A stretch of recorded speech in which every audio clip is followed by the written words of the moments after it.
Hey guys, it's Calvin from Raw Coding, and today I'll be showing you how to create a for loop in Python. For loops allow you to execute code repeatedly.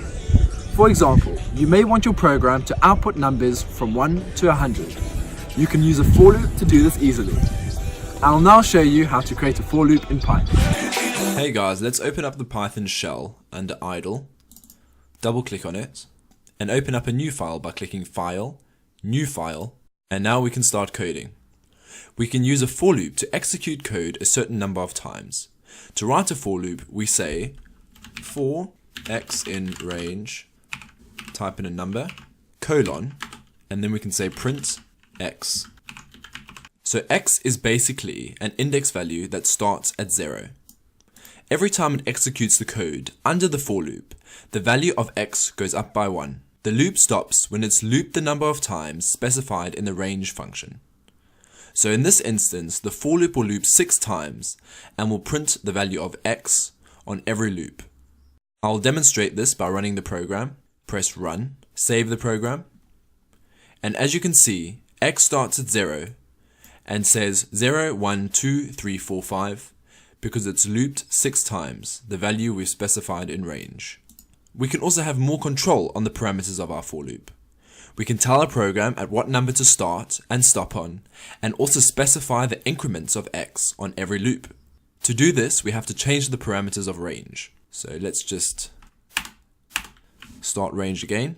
I'm going to open bracket, and as you can see, we can type in 3 separate numbers into the range function. We can type the number that we want our for loop to start on, so we can say 1, and then comma, and then we can type the number that we want our for loop to stop on, so we can say 10. And then we can tell our for loop to increment in numbers of 2. So let's run our program. And as you can see, it started at 1, jumped to 3, jumped to 5, 7, and then 9. Because it starts at 1 and increments in ranges of 2 up until it reaches 10. I'm going to delete this for loop. We can also use arrays with for loops. Let's start by creating an array. So we can say fruits equals open square bracket, apple, comma, banana, comma, and cherry. Close square bracket. Oh, let me just change fruite to fruits. And then we can write our for loop underneath. For x in fruits, colon, and then we can say print x, run the program, and as you can see, it's printed apple, banana, and cherry. We can also use our for loop as a search tool. So let's delete print, and we can say if x is equal to, make sure you write 2 equal signs, and we can say banana, colon, we found the word banana, and because banana is an element within the fruits array, this if statement will be true.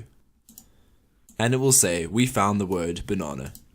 So this concludes an introduction to for loops. If you have any questions, please leave a comment down in the comment section below. And if you would like to see more videos on Python, do subscribe to my channel and check out my other videos. Thank you so much for watching and have a great day. Take care. Bye.